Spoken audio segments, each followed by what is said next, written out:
Have you ever noticed how some children can sit calmly in a restaurant, walk respectfully through a store, or leave a playground without a 20-minute meltdown?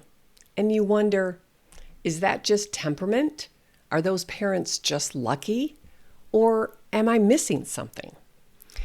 What if the reason your toddler isn't listening isn't because you're not being firm enough, and it's not because you're not being gentle enough, but because we've misunderstood how self-discipline actually develops in the brain?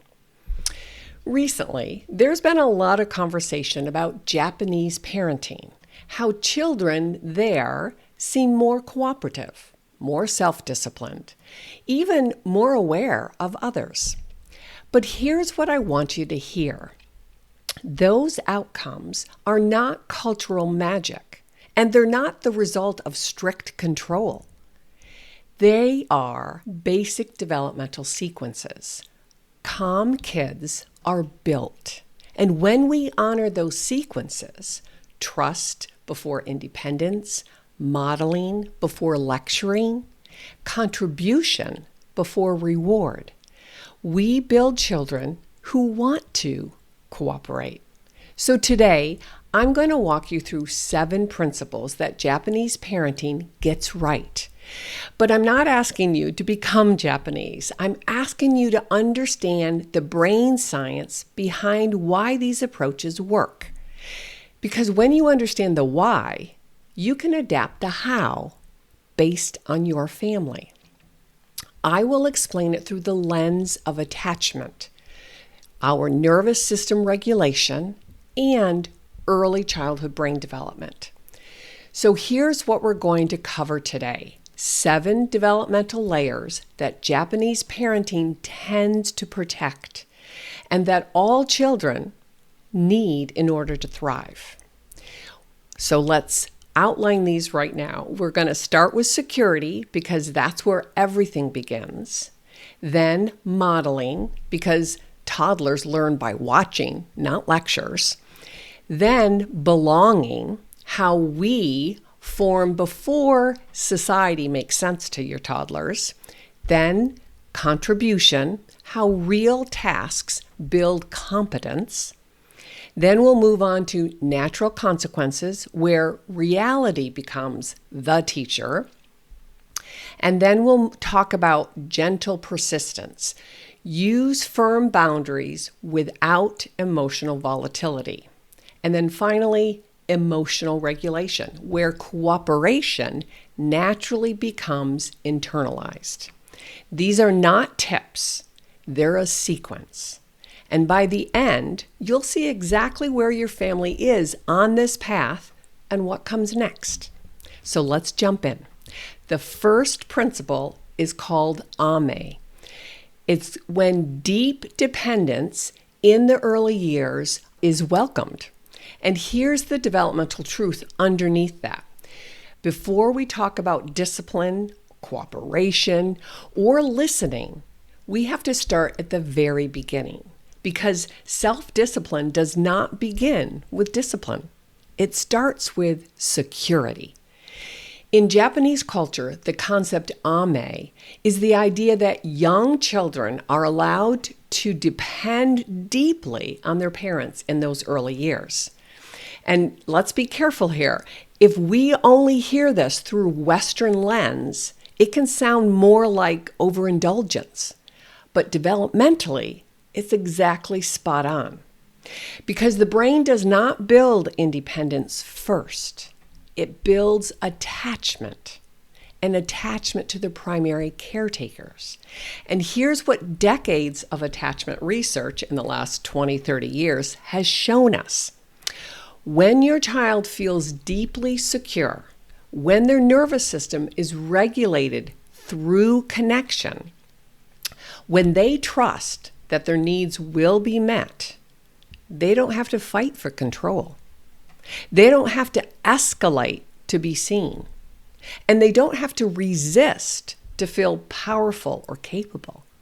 Security reduces opposition. This is the first developmental sequence Japanese parenting protects. Trust before independence. If we rush independence, if we push the concept of big boy behavior before his nervous system is ready, we often create the very resistance we're trying to eliminate or avoid altogether. So let's start here, because calm cooperation is not built on control. It's built on connection. When your child feels deeply safe and connected, his or her nervous system settles down. And once that nervous system is settled, they are available to learn. So now let's move on to the second principle. But here's the balance that we have to kind of outline first. Attachment, that we just talked about, attachment without modeling becomes indulgence. And modeling without attachment becomes performance. So we need both. Let's walk through this. The second principle is modeling over lecturing in those first several years.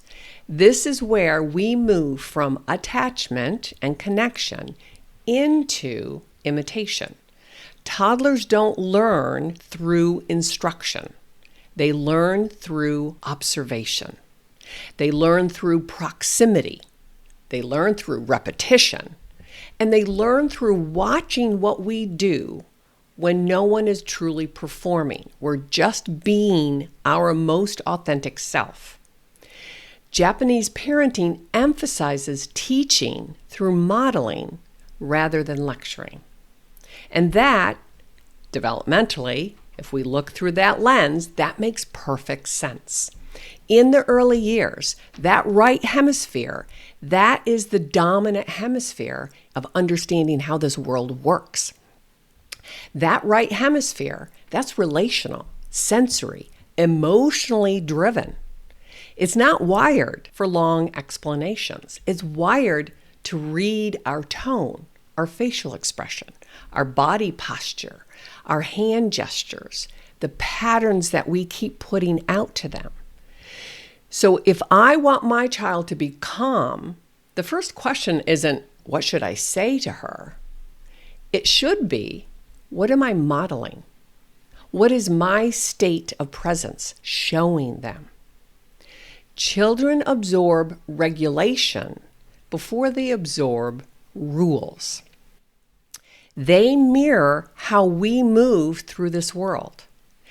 If I clean up calmly, if I speak respectfully, if I handle frustration without exploding, those patterns get wired long before any lecture can land. Any of those words are truly processed and understood in that left hemisphere.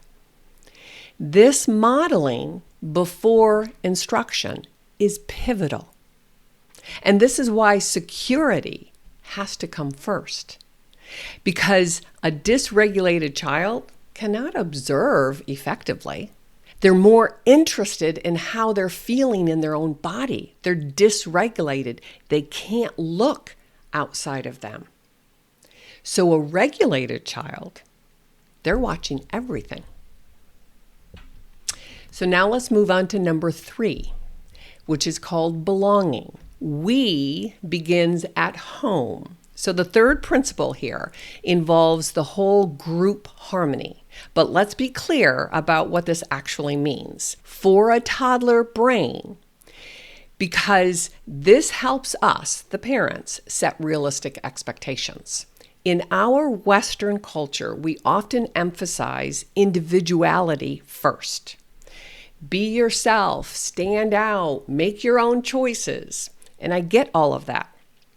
But developmentally, toddlers aren't wired for that just yet. They need to feel part of something before they can individuate from it. Japanese parenting seemed to intuitively understand that part of that sequence. Toddlers are developmentally egocentric, yes. That doesn't mean that they're selfish. It doesn't mean that they're being defiant.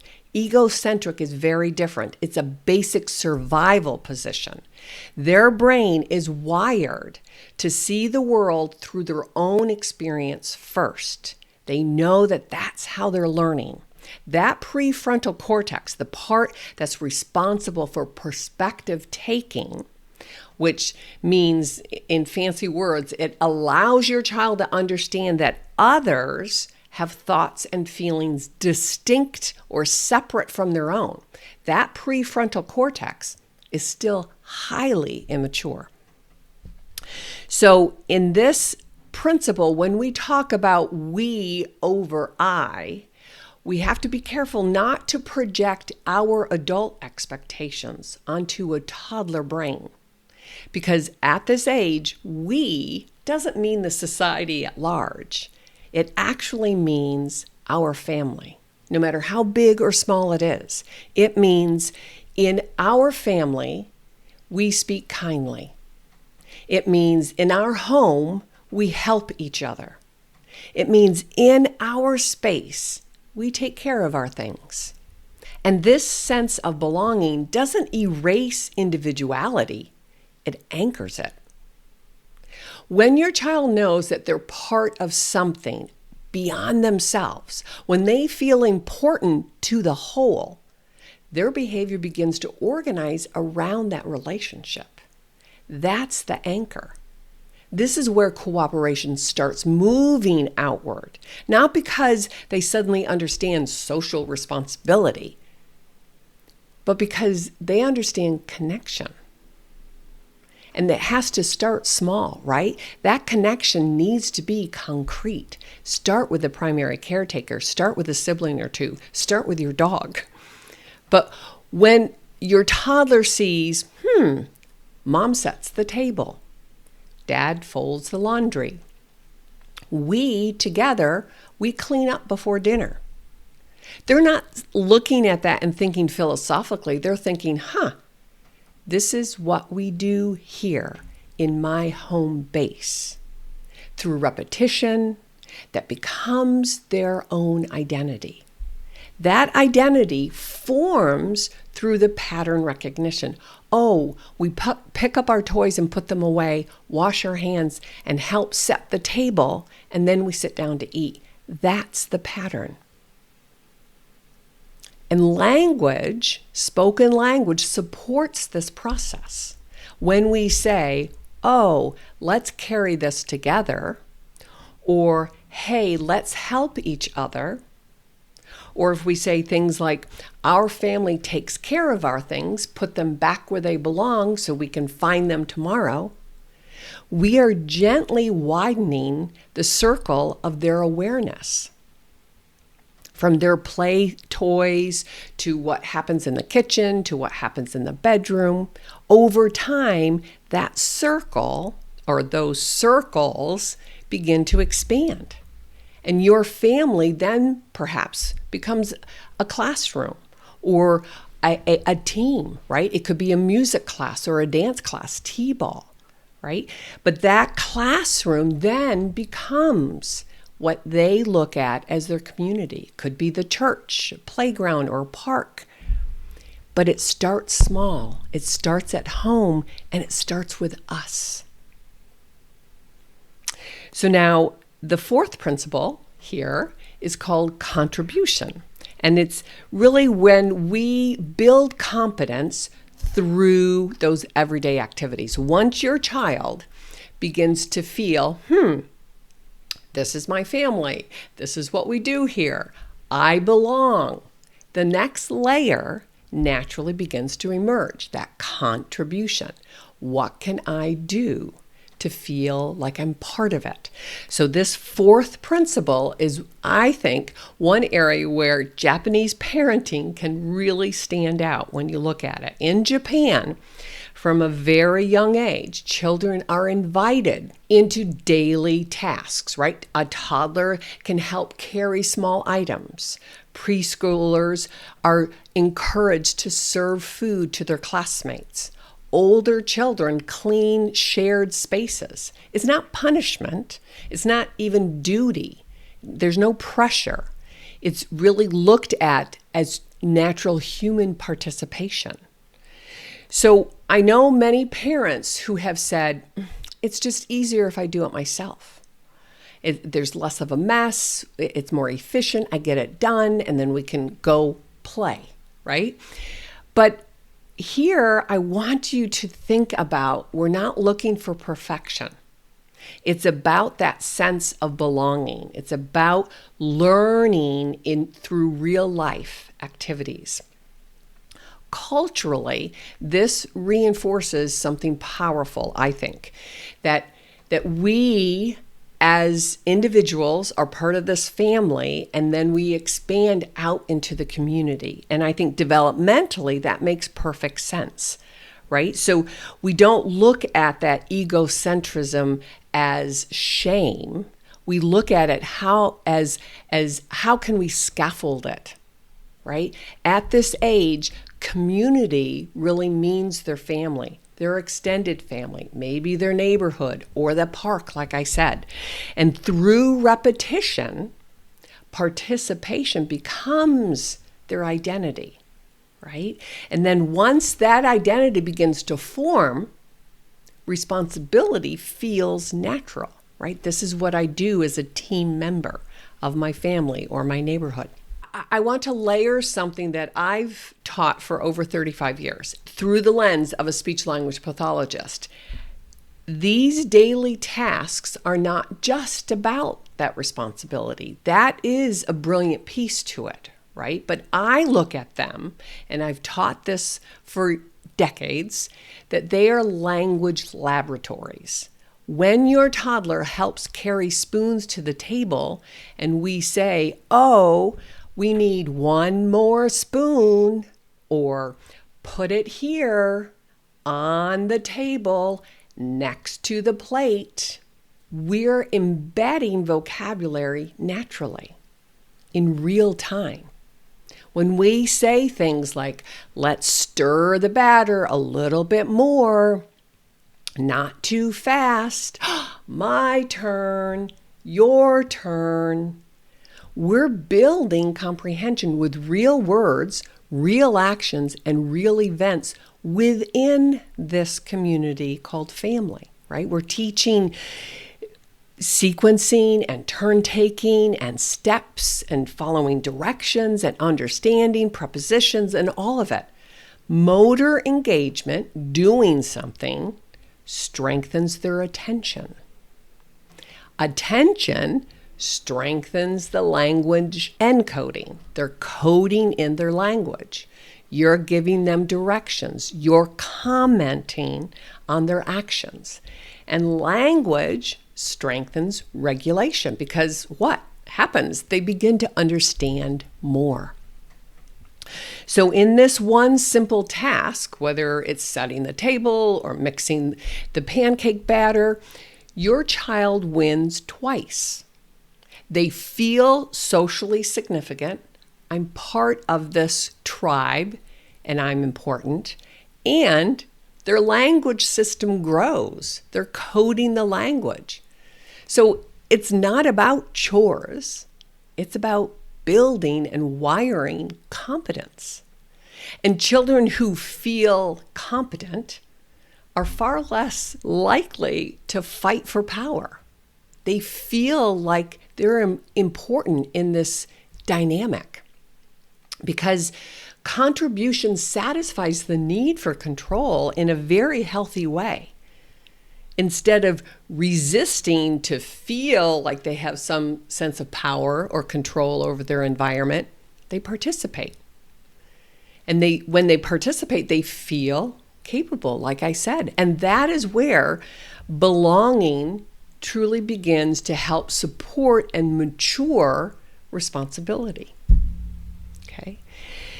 So now the fifth principle here is natural consequences. And I look at this as real life reality becomes the teacher, not you. And this sometimes is hard for parents to wrap their minds around. Once your child is really participating in daily life, right, even at 2 and 3, once they're helping to the best of their ability, Once they're trusted with some small responsibilities, like put the paper towels away, there really begins to have some important shifts. Their actions begin to matter, right?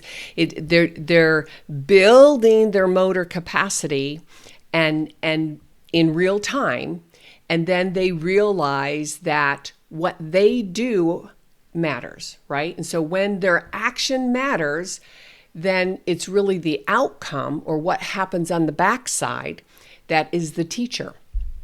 So this is where I think Japanese parenting often looks different from what we see here in the United States. Because I think over there, there's far less emphasis on punishment and far more emphasis on natural consequences. So let's define this carefully so we're all on the same page. A natural consequence is not a threat, and it's not emotional withdrawal either. And it does not look like, I told you so. It's simply allowing reality to teach. And so if your child is responsible for carrying their cup and drops it after they've been instructed and shown how to hold it carefully, and the cup spills, what's the natural consequence? We have to clean it up. And now I will support that and help them, but they're part of the natural consequence. If your child, plays too roughly with a toy and it breaks, now the toy is broken. I don't run out and replace it immediately. And I don't shame him. He just feels the loss naturally. The lesson is embedded in the outcome. Japanese parents are less likely to jump in and rescue. If a child forgets their lunch, say, or forgets their jacket, they experience that hunger or that cold. The lesson sticks. Here's why this works developmentally. Once your child feels competent and connected, they're far more able to tolerate disappointment because their identity isn't threatened. Their nervous system is stable. So when the outcome happens, right, the disappointment of the broken toy or, I'm a little hungry at lunchtime, it doesn't feel like a personal rejection. It feels like, cause and effect. Now, I look at it neurodevelopmentally because this strengthens the executive function, part of that frontal lobe. And so let's define what executive function is, because I think you hear that a lot and you're not maybe quite sure what it means. I want you to think of it as the brain's air traffic control system, right? It's really when we all have executive functions and it's built through that childhood, through the first 25 years actually. But it's really managing how we plan, focus our attention, remember instructions, and depending on the task, we might have to juggle a few things at the same time. And how do we put that together? So it requires regulating your emotions, organizing yourself and materials, initiating the steps. What do I do first? And then next, and then next. And then adapting according to the context. Maybe it's a new situation or a new person, right? But that's all done in the frontal lobe through the executive function processing system that is built over the first 20, 25, 30 years. So essentially, executive function allows your child to control their behavior and reach their goals, right? So think the brain begins to put together action and outcome. And so they can begin to process, when I focus on what I'm doing and I hold the cup steady and I take, a few steps to the table, I can reach it without making a mess. I know what to do now, right? And what they typically do is stay more calm during that process. And if we're not shaming them or correcting them all the time, then they're allowed to learn in real experiences, right? Because if we shame them or get frustrated with them, that blocks the learning because it never gives them time to integrate, oh, what am I doing right and how do I adjust it? So I think that this is where discipline becomes much more logical. Instead of saying to your little one, you disobeyed, it becomes, that happened. I didn't follow the instructions, right? Or we might then say gently, what could we do differently next time so this doesn't happen, right? There's no drama. There's no power struggle. It's just reality in real time. And you let real life experience become the teacher. So let's take a little warning here that natural consequences only work when the first 4 layers are in place. So if your child doesn't feel secure, if he or she hasn't seen a lot of modeling and calm problem solving modeled by the parents and the adults in their life, if they don't feel like they belong and that they're important to the day-to-day routines, if they haven't experienced any competence through contributing, like let's put the napkins on the table, push the chairs in, put the towels in the drawer, then natural consequences just feel like abandonment, right? This is why this sequence matters. I want you to look at these as the sequential process to develop maturity.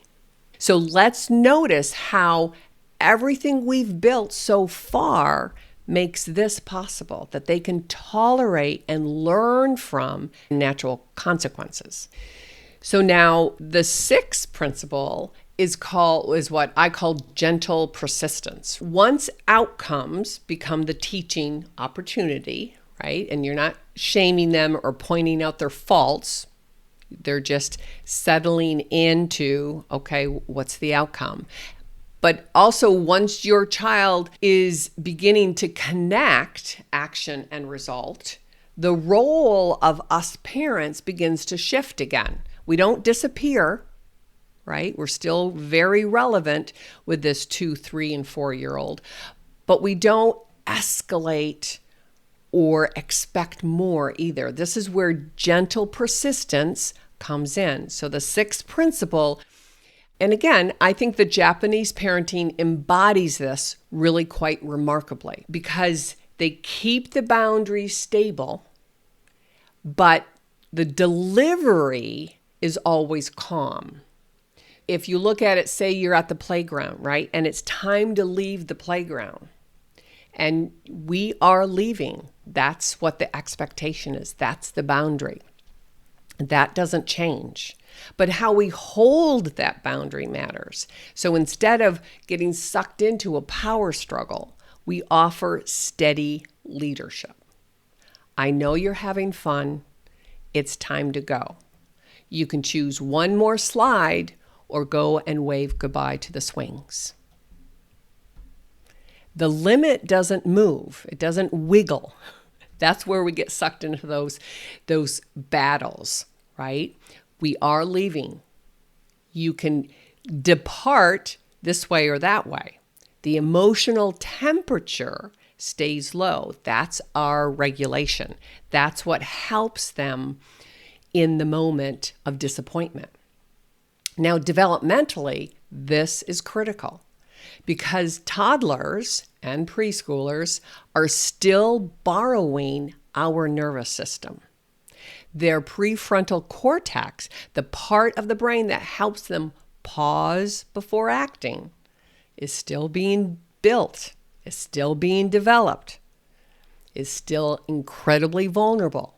So when we get frustrated, when we escalate, their brain escalates too. If we snap or huff and puff, start barking demands at them, they follow our lead. They match us in a heartbeat. But when we remain regulated, we know we're going to go into this calmly and steadily, pragmatically and consistently. Their brain has something stable to organize around. Remember that we are their anchors. And this is not being permissive. It's containment. We're holding room for them to learn in real time.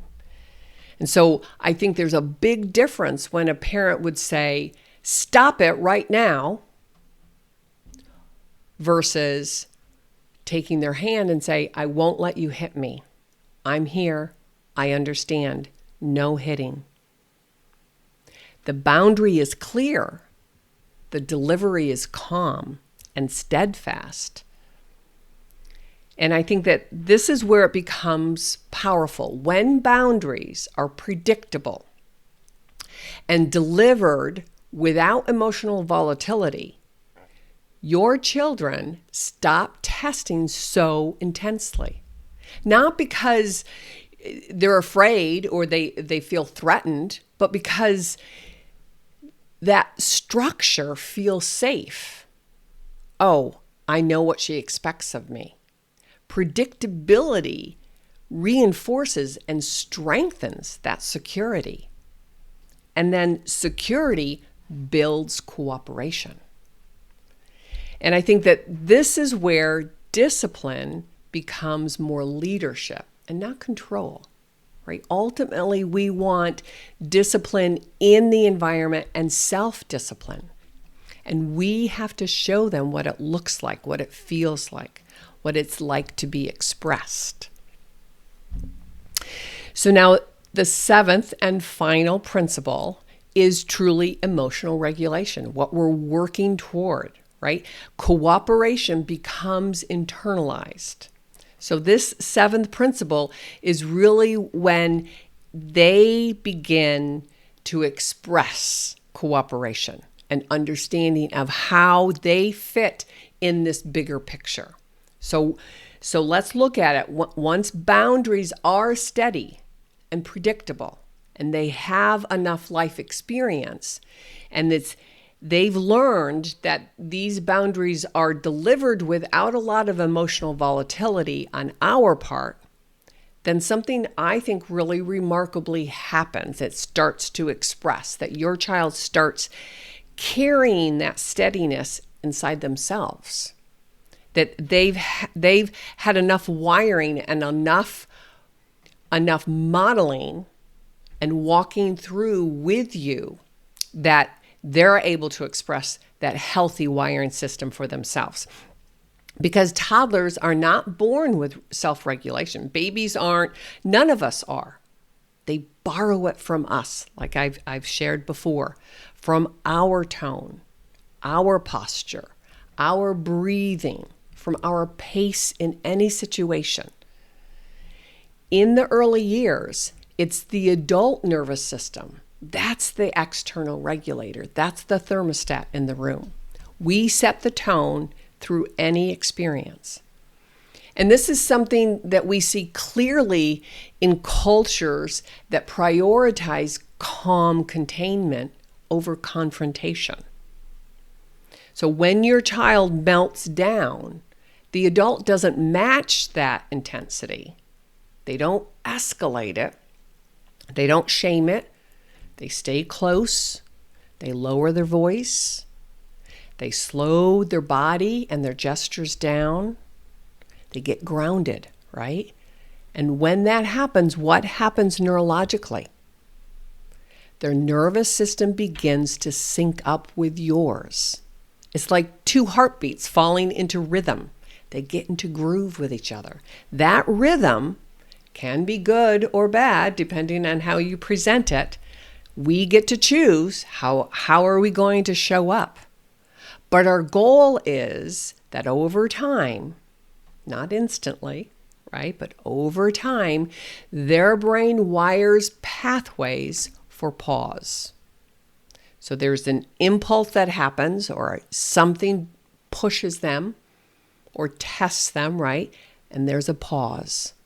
And then they get to choose how to respond.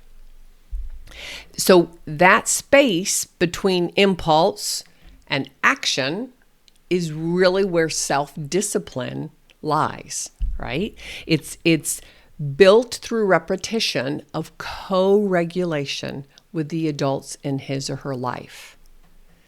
And this is why emotional regulation is the final layer to this whole sequential process.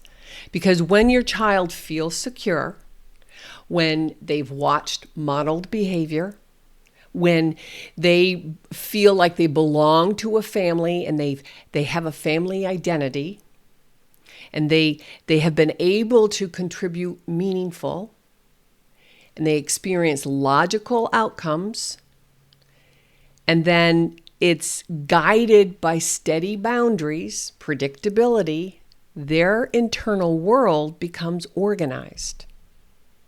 Cooperation is no longer forced or even demanded. It becomes aligned. It becomes automatic. It becomes who they are. And this is where we see the shift from external control to internal regulation. Not perfect behavior, not robotic obedience, but growing capacity to self-regulate. And this is what I want parents to hear. You don't need to be louder. You don't need to be softer. You need to be steadier. Because steadiness builds the security. And security builds competence. And competence, it builds cooperation. And then cooperation, over time, begins to express itself as self-discipline. So let's zoom out for just a moment. What we just walked through isn't really about Japanese parenting. It's about human development. It's about how the brain grows and develops over time through life experience. So we moved from attachment, where safety wires the nervous system, then modeling, where your child absorb what they see, then feeling of belonging, right, where their identity forms inside the family, responsibility, where competence really grows, letting them do small tasks, natural consequences, where actions connect naturally to outcomes, and then building steady boundaries where your leadership replaces any need for control. Emotional regulation is where cooperation becomes internalized. That's not a list, that's a sequence. And when we honor that sequence, calm behavior stops feeling mysterious. It becomes understandable. Now, I know some of you are listening and thinking, okay, that makes sense, but where do I actually start? Which layer needs the most attention in my home? And that's exactly the conversation I have with parents during our discovery calls. Not to diagnose your child, not to label your parenting style, but to help you step back and ask, where are you on this journey? On this sequential journey? What's already working and what small shift could really make a big difference right now? Sometimes it's attachment. Sometimes it's boundaries. Sometimes it's simply learning how to regulate yourself in the moment. You don't have to figure this out alone. And so if you want to have that conversation, I would genuinely love to meet with you. You can find the link down below in the description and learn more about discovery calls, because calm kids are built, and it starts with steady adults. So thanks for showing up and spending your time with me. Thanks for being the intentional parent. I look forward to the next Talking Toddlers.